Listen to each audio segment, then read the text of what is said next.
Hindi na naman maiwasan ni Ellen na mainis dahil sa pabigla-biglang pagbabago ng takbo ng isip niya. Para na siyang bipolar na babae. Noong isang araw lamang ay sinusumpa niya si Derek. Pero ngayon na mas nakakasama niya ito, pakiramdam niya ay lumalapit ang loob niya dito. Pati na ang puso niyang allergic sa mga babaerong kagaya nito. Masyadong naaapektuhan pati na rin sa mga taong nasa paligid niya dahil sa halip na mainis siya, pakiramdam niya ay nag-e-enjoy pa siya. Ano ba talagang nangyayari sa kanya? Ang akala niya ay may shield na siya sa mga kagaya nito dahil sa mga nakalipas na taon ay pilit na nilalayo niya ang sarili niya dito. Pero ngayon, tila tinunaw ng malakas na charm nito ang shield na siyang itinayo niya. At natatakot siyang baka sa susunod, hindi lang ang shield na yon ang matunaw nito, kundi ang puso niyang ibinigay na niya sa lalaking malayong malayo dito. Pakiramdam ni Ellen ay para siyang binubulate habang nakahiga sa kama. Hindi kasi siya mapakali. Thinking that Derek is on the other side of the bed makes her feel so uneasy. Paano ba naman kasi ay ito ang pinakaunang beses niyang magkaroon ng katabing lalaki sa kama. At kahit na ba asawa niya pa ito, ay natatakot siyang baka mamaya ay gapangin siya nito. Mahilig pa naman si Derek sa babae. At baka mamaya, kahit na binalutan na niya ng pinakamalaki at mahabang damit ang buong katawan niya, ay hindi pa rin ito makatiis at bigla na lamang siyang sunggaban. Paranoid na akong paranoid, pero pumapasok talaga sa isip niya yon. Lalo na at ramdam na ramdam niyang mukhang hindi rin mapakali kagaya niya dahil ilang beses na itong pabiling-biling sa kama. Mag-iisang oras na silang nakahiga sa kama, pero hindi pa rin siya makatulog. Dapat ay mabilis na nga siyang makatulog dahil pagod at puyat siya ng nagdaang araw. Pero ayun pa rin siya, nga habang tila kinakain ng kaba na may kaunting excitement ang puso niya. Kahit halos isang dipa na ang layo ni Derek sa kanya. Nang maramdaman niyang gumalaw na naman ito, ay bumangon siya. Kailangan niyang paalisin ito doon. Dahil mukhang hindi yata talaga siya makakatulog hanggang nandoon ito. Doon ka na sa couch. Ang likot mo, hindi ako makatulog. Humarap ito sa kanya. Di ba't sinabi ko na sa'yo na baka mahuli tayo ni tita? Pupapasok yun basta-basta lang sa may kwarto na may kwarto. Kaya naman siguradong magtataka yun kung sakaling hindi tayo magkatabi sa kama kapag binisita niya tayo. Hay! Hindi ko matik na katabi ka. Nabubuyisit na sabi niya. Tumaas ang isang kilay nito at bumangon. At bakit naman, ha? Feeling mo naman, pag-iinteresan kita? Kasal tayo, kaya naman I have every... Right, pero sa pangalan lang yun. Naiilang ako nakatabi ka. Dahil bukod sang likot-likot mo ay... Napabuntong hininga siya dahil hindi niya maituloy ang sasabihin niya dahil wala na siyang maisip na sasabihin pa. Basta, sa couch ka na. Pero sa halip na umalis, ay lumapit pa ito sa kanya. Muntik na siyang mahulog sa kama dahil napaurong siya. My God, Derek! Layuan mo nga ako! Ngumisi ito. Pakiramdam niya ay uminit yata ang paligid kahit fully air-condition naman ang kwarto nila. Dahil lamang sa ngising yon. It was so sexy at mas masarap pa yatang pagnasaan niyon kesa sa fully muscled na katawan nito. God, dahil sa pagsama ko sa manyak na playboy na to, nagiging manyak na rin yata ang utak ko eh. Siguro kaya hindi ka makatulog. Ay gusto mo lang kayakap ako. Ha? Baka nga ikaw. Well, you got it right, babe. Kaya pwede bang payakap? Gusto mong pumunta sa Mars? Sabi niya sa kainubang ang kamay palapit dito. Natatawang itinaas nito ang kamay. Amazona ka talaga no? Paano kaya tayo magkakaanak niyan? Kung yakap man lang ay hindi mo ako mapagbigyan. Magkakaanak your face. Lumayo ka na sa akin. Pero pinutol naman ito ang sasabihin niya nang bigla-bigla na lamang nitong hapitin ang bewang niya palapit dito. Pakiramdam niya ay nahigit niya ang hininga, lalo na at muntik nang bumangga ang mukha niya sa matitipunong dibdib nito. Kung kanina ay lumalanghap-langhap lang siya ng amoy nito sa kama, ngayon ay halos isuksok na hanggang sa dulo ng ilong niya ang amoy niyon. She could feel him more now than the way she felt him a while ago. She still couldn't help but admit that the feeling is so outraging her heart almost ripped out of her chest. At yakap lang to ah. Paano pa kaya kung... Inalis niya sa kanyang utak ang naiisip. Bakit pa gano'n na lamang ang nararamdaman niya ngayong magkalapit sila ni Derek? Bakit lumalakas ang tibok ng puso niya? Bakit may nararamdaman siyang kakaiba? Samantalang kapag ginagawa iyon ni John sa kanya, parang ordinaryo at yakap lamang ng kaibigan ang nararamdaman niya. Pero ang yakap ni Derek, parang may kiliti at kuryenteng pumapasok sa katawan niya. Hindi siya makapagprotesta dahil sa ginawa nito. Kaya naman nagulat siya nang bigla-bigla na lamang itong kumalas ng yakap sa kanya at lumayo. Sa isang hindi maipaliwanag na kadahilanan, pakiramdam niya ay gumuho ang mundo niya dahil sa nangyari. Bakit ito umalis? Ayaw ba nitong kayakap siya? Mabaho ba siya kaya kumalas ito mula sa yakap nito sa kanya? Nag-shower naman siya bago matulog at ginamit pa nga niya ang pinakamabagong shower gel niya, kaya bakit naman naging ganun na lamang ito? Tumikhim ito. I'm sorry. Hindi niya mapigilang makapagtanong tuloy. Bakit? I shouldn't have did that. I was shocked and... What? Basta, hindi na kita muling yayakapin. Bakit nga? Kasi, nagiging vampira ako. Lalo siyang naguluhan sa sinabi nito. Nagiging vampira? Ano ba siya? Isang agimat na kapag hinawakan ay nagpapaiba ng anyo? Hindi kita maintindihan. Tumayo ito ng kama. I think I need a cold shower right now. Naging vampira ko nang niyakap kita. Nanigas na rin ako, kagaya nila. Tumingin ito sa maselang bahagi ng katawan nito at doon niya napagtanto kung ano ang tinutukoy nito. Para siyang pinutakte na mga bubuyog sa muka dahil sa pula. Nanlaki rin ang mga mata niya dahil sa kamunduhang inilantad na lamang nito sa kanya. Her mind is too innocent to see that kind of... napakabastos at malyak talaga ng babaero na yon. Itinaklob niya sa ulo niya ang kumot na ginagamit niya kanina at pilit na binabaliwala na lamang ang nangyari.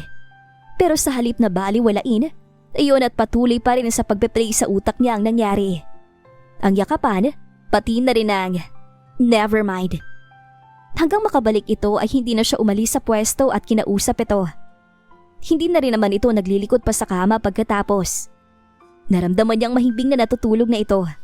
Samantalang siya, iyon, at pinahihirapan pa rin ang bangungot na pinaramdam at pinakita nito sa kanya. Wala pang 6:00 ng madaling araw kanina ay ginising na silang dalawa ni Tita Zani upang umattend daw ng simba. Inanyayahan daw kasi nito ang dalawa pang kapatid ni Derek at ang ama nito na magkita silang lahat sa simbahan para sa isang mini reunion. Gusto sana niyang wag nang sumama dahil kulang pa siya sa tulog dahil hindi siya gaanong nakatulog kagabi. Pero dahil mapilit ang Tita Zani nito at minsan lang naman daw yon kaya napasama na rin siya. Pagdating sa simbahan ay nanibago siya kina Dominic at Dave. Madalas rin niyang nakikita ang mga ito sa mga magazines na nababasa niya at kagaya ni Derek ay hindi rin nawawala ng babae na nakakapit sa mga ito. Kaya naman parang hindi siya makapaniwala na ngayong nasa simbahan ng mga ito ay tila kay payapa na mga itsura at wala ring karay-karay na babae. Mukhang mga good boy pa ang mga ito at wala ring kaimik-imik nang dumating sila. Hindi niya alam kung nakikita niya lamang ba yon dahil kahit nakakain na ng umagahan at nakaligo na, ay masakit pa rin ang ulo niya dahil sa kakulangan ng tulog. O kung sadyang ganun talaga ang mga ito sa loob ng simbahan. Napataas tuloy ang kilay niya. Napansin naman yon ni Dominic. Bakit? Himala yata at wala kayong kasamang babae ngayon. Wika ni Ellen. Ganun talaga kapag nasa simbahan, behave kaming tatlo. Hindi kami nakikipag-date sa simbahan dahil baka mamaya i-take yung sign ng mga babaeng nakadate namin dahil sila nang ilalakad namin sa altar. Wala pa akong balak magpakasal. Hindi katulad itong si Derek na mukhang seryosong-seryoso na talaga si Ellen. Tinapik pa nito ang balikat ng kapatid. Gosh brother, I really still can't believe it. Inakbayan siya ni Derek. You see it, so believe it. Umiling-iling pa rin ito sa katinapunan ng tingin ng Tita Zanny na mga ito na bagong dating. Nauna pa silang pumasok ni Derek sa loob ng simbahan. Kaya naman hindi agad nakita ng dalawa ang bagong dating na tiyahin. Nang makita ang matari na mukha ng tiyahin, ay parang pinutulan ng dila ito at si Dave. Pero out of respect ay bumati pa rin ito sa tita nito. Good morning, Tita Zanny. Nakabalik na po pala kayo. Uwi ka ni Dave. Hindi naman halata, no? Wala naman ako sa harap niyo kung hindi pa ako nakakabalik. Si tita talaga. Ang taray pagdating sa amin ni Dave. Pero kay Derek. Pumalatak si Dominic. Favoritism. Paano? Kayong dalawa ang nagturo kay Derek upang maging babaero noon. Hindi naman Sadyang nasa jeans lang talaga namin ang pagiging playboy. Pero dapat di na kayo magalit sa akin kasi kasal na naman si Derek ngayon. At masaya na naman siya ngayon. Fine. Nasaan nga palang daddy niyo ngayon? Akala ko ay sasalubungin ako noon. Sorry tita, akala rin namin ay darating. Pero nasabit na naman daw sa babae niya. Tulog pa rin hanggang ngayon. Umiling-iling ito.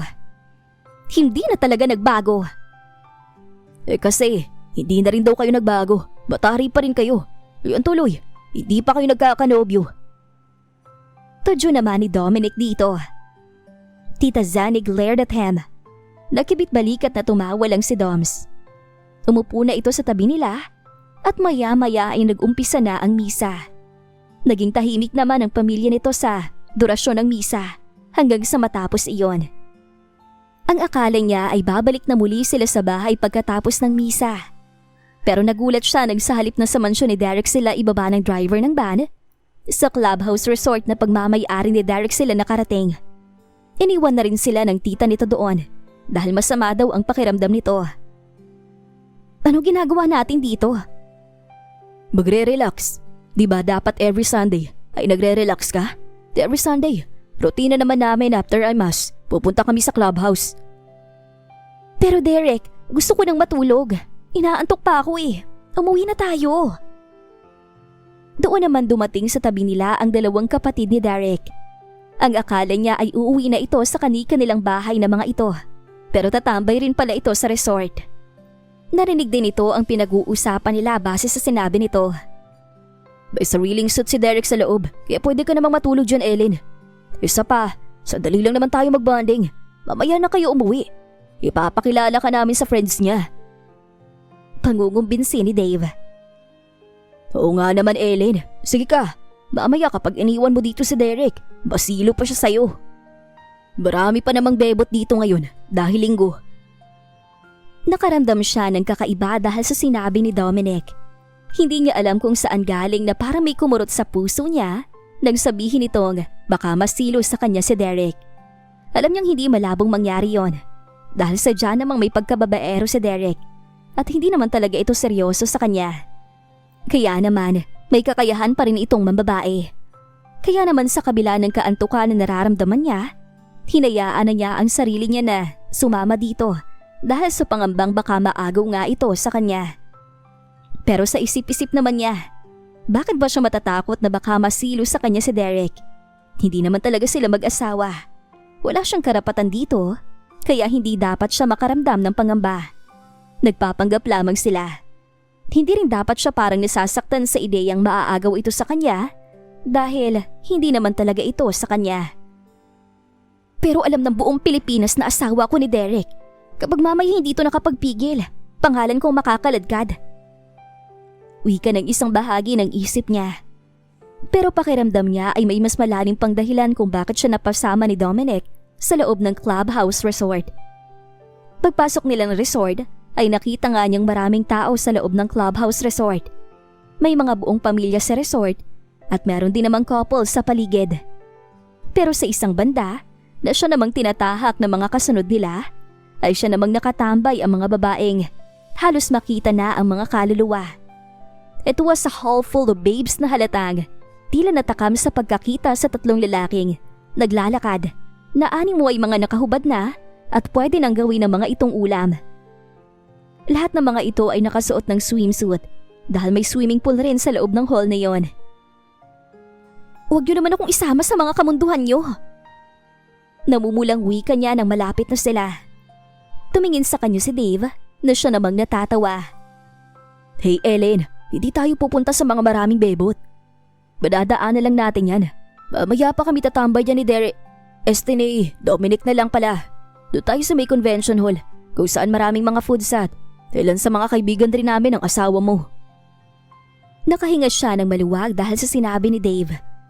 Hindi niya yata maaatim kung sakaling mapunta siya sa lugar na yon, lalo na at kita niyang tila nagiging malatigre ang tingin sa kanya ng mga babae ng akbayan siya ni Derek habang naglalakad. Parang kulang na lang ay tunawi ng mga ito ang kamay ni Derek na nakaakbay sa kanya. Sa loob-loob niya ay natuwa siya dahil doon. Parang gusto niya pang isiksik ang sarili niya dito upang makita ng mga babaeng yun na taken na si Derek. Pumasok sila sa isang malaking kwarto. Tama nga si Dave nang sabihin itong maraming pagkain doon. It was like a fine dining restaurant. Para lang siyang pumasok sa Old Manila sa loob ng Manila Peninsula. Maganda ang ambience at mukhang masarap rin ang mga pagkain. Pero mukhang katulad din na nakita niya sa may swimming pool with full of babes ay hindi rin kaaya-aya ang makikita niya dahil may nakita siyang isang babae na disente naman kung ipagkukumpara sa mga nakita niyang babae kanina na tinatahak ang direksyon nilang apat. Nakangiti ito habang nakatingin sa kanila. Pero nang matuon ang tingin ito kay Derek ay nakakita siya ng glimpse na mas lumawak yata ang ngiti nito. Bigla tuloy siyang nairita. Ay grabe, ganito bang epekto ng kulang sa tulog? Madali akong mairita, madali akong mapraning at makaramdam ng kakaiba. Hindi ko naman dapat talaga maramdaman. Dahil ko pang buntis, nakakainis. At tulad ng inaasahan ay lumapit nga sa kanila ang babae. Binati agad ito ni Nastaka Dave. Looking good, Trisha. Of course, kapag daw single, palaging dapat magpaganda para makakita agad ng bago. Nalaki ang mga mata ni Dominic. Single ka na? Yeah. Kabababa lang na divorce namin ni Jonel a month ago. Kaya ito ako. I'm back in the Philippines. For good? Wika naman ni Dave. Yes, for good. Dito na talaga ako titira dahil ayoko na makapag-asawa pa ng foreigner. Jonel and I in marriage had been a disaster because we're totally different. Different culture and everything. Hindi ako makakope up sa kanya kaya nagkaroon kami ng maraming misunderstanding. Kaya sabi ko, kung sakaling mag-aasawa man ako, Pinoy na ang pipiliin ko. At least, we have the same culture so may common naman sa aming dalawa, di ba?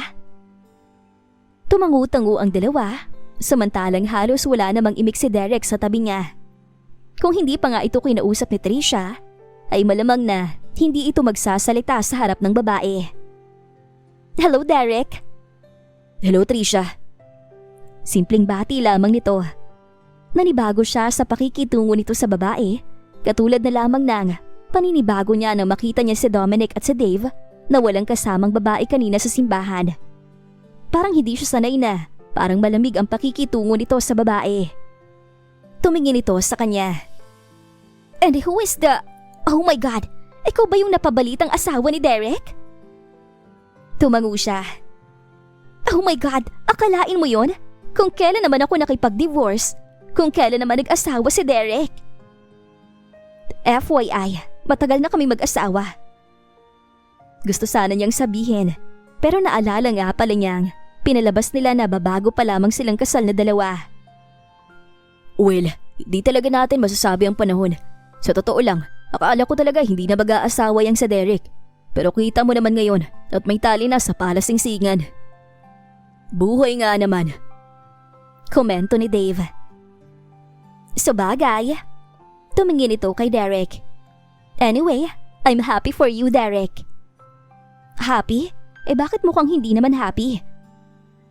Gusto sana niyang isingit na makita niyang parang wala namang bahid ng sincerity sa mukha ni Trisha nang sabihin yon.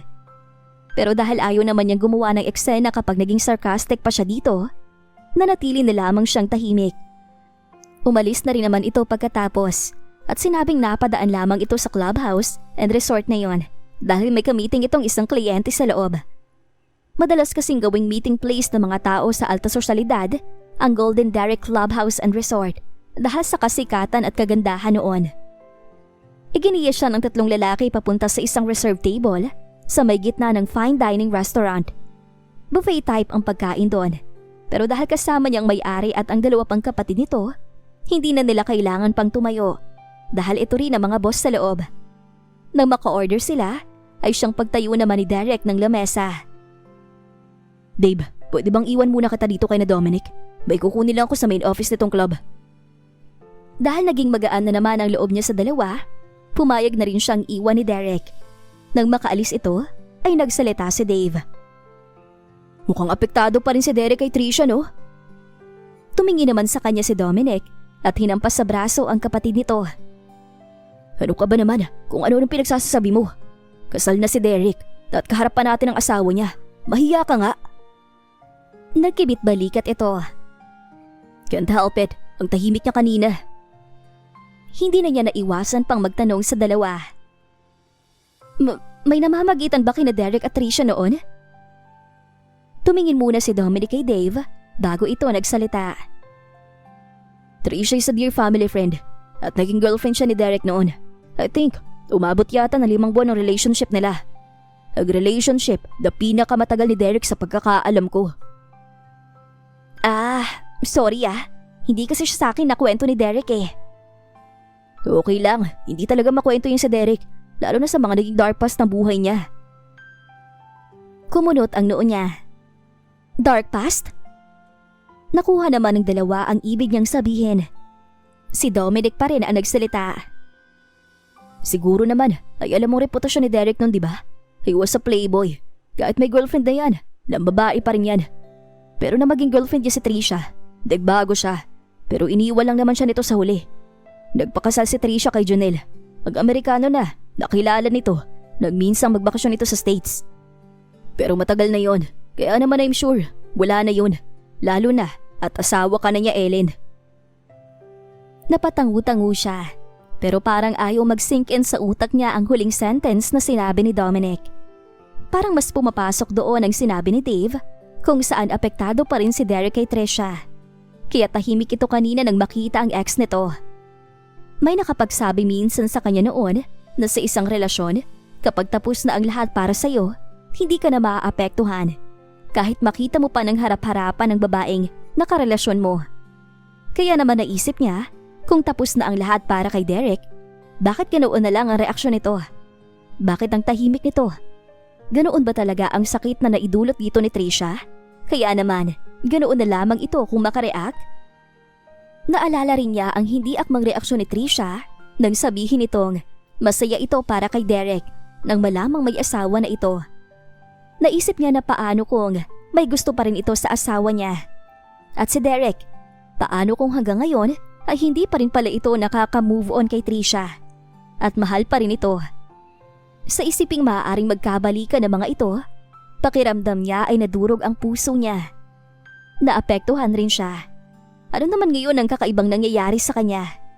Huwag mong sabihin ngayon ay nagsiselos na rin siya. At dito na po nagtatapos ang episode na ito. Abangan po natin ang susunod na kabanata.